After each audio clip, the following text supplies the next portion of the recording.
Hey there, Pokemon trainers and Pokemon masters. What's new, Pikachu? Spill the tea, Hitmonlee. How's stuff, Jigglypuff? Brass tacks, Snorlax. Hello. We are back for another episode of Leaving Pallet Town, a Pokemon podcast.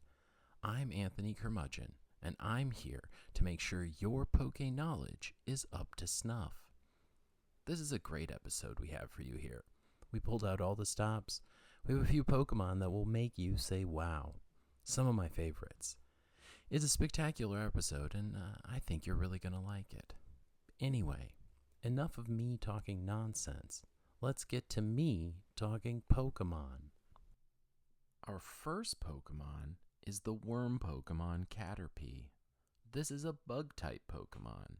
It resembles a green caterpillar, which is the larval stage of insects like butterflies and moths. The ring-shaped markings along its sides are meant to warn off predators by resembling Caterpie's eyes.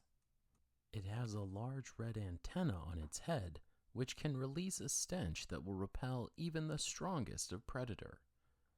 Caterpie produces silk from its mouth and will use this silk to entangle opponents.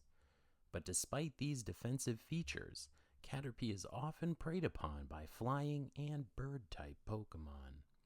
As a Caterpie grows and develops over time, they will shed their skin many times before finally cocooning themselves in thick silk. Caterpie evolves into Metapod at level 7, and Metapod evolves into Butterfree beginning at level 10.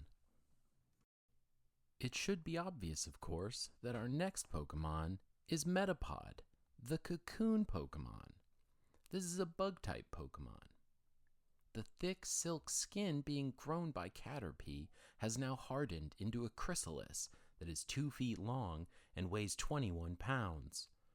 Metapod's eyes are heavily lidded, and its body is covered in geometric shapes.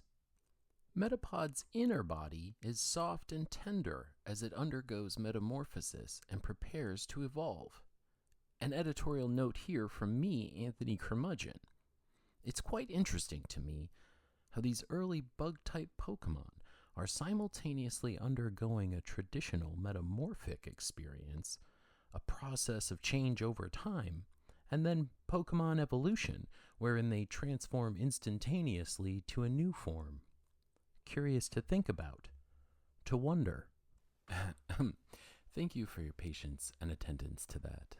Metapod's inner body is soft and tender as it prepares to evolve. While its outer shell is as hard as an iron slab, scientists have observed Metapod popping out of its shell as a result of a hard enough impact. Metapod does not move very much, conserving all of its energy for the next evolution.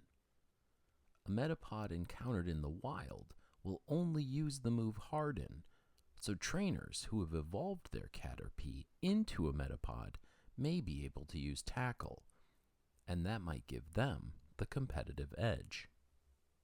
And that brings us to our third and final Pokemon of the episode, which I'm sure you know by now is... That's right, Butterfree. Butterfree is a butterfly Pokemon that looks like, you guessed it, a butterfly. However, unlike a true insect, Butterfree's body has only 2 segments, not 3. Its body is usually purple, and its 2 large wings are typically white and black. Butterfree has grown to be 3 feet long and weigh 70 pounds. A dual, bug-type, flying-type Pokemon, Butterfree spends most of its time in flight. Butterfree also has 2 small hands and 2 small feet. There are 2 antennae on the top of its head, and it has 2 large, red, compound eyes. Butterfree's wings are coated in poisonous scales, which fall off like powder when it flies and flaps its wings. This powder is able to cause several status changes, like poison, confuse and paralyze.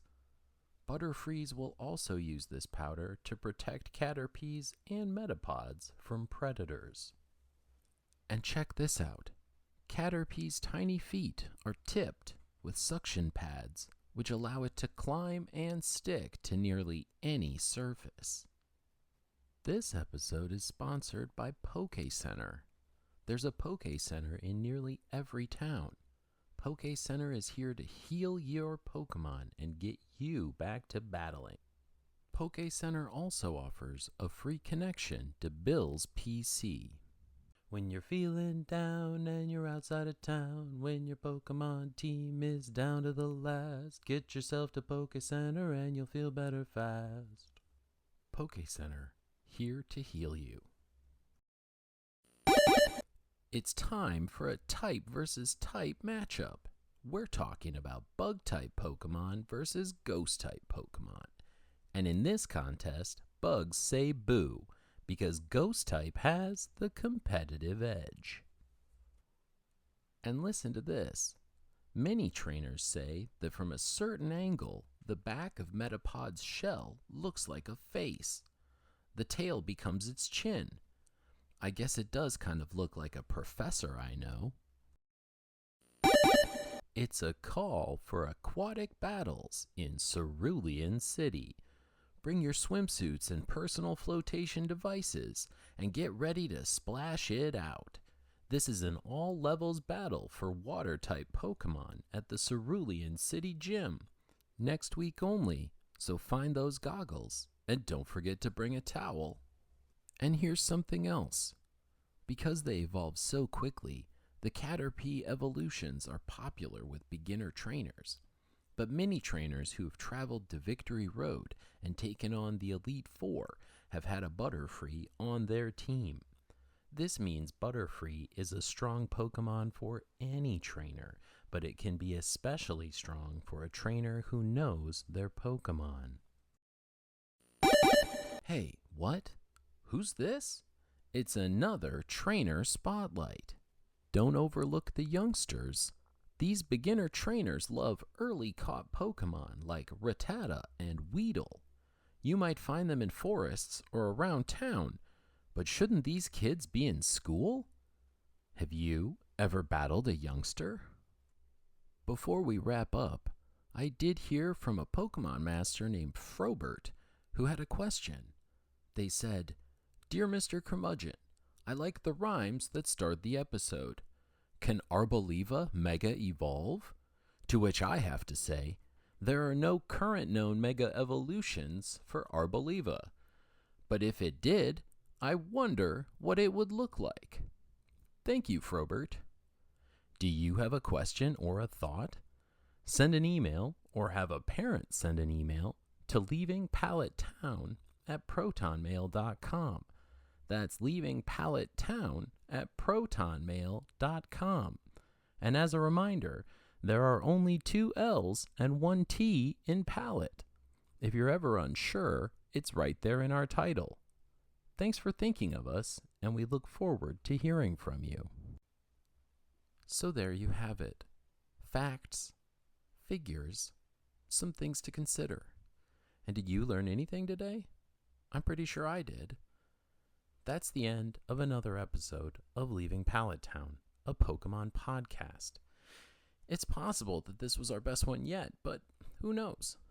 I hope you enjoyed it, and now you're one step closer to being a Pokemon master. Until next time, keep it Geodudes. Stay tentacool. Take it slow, bro. I'm Anthony Curmudgeon. Thank you for listening, and we'll catch you later.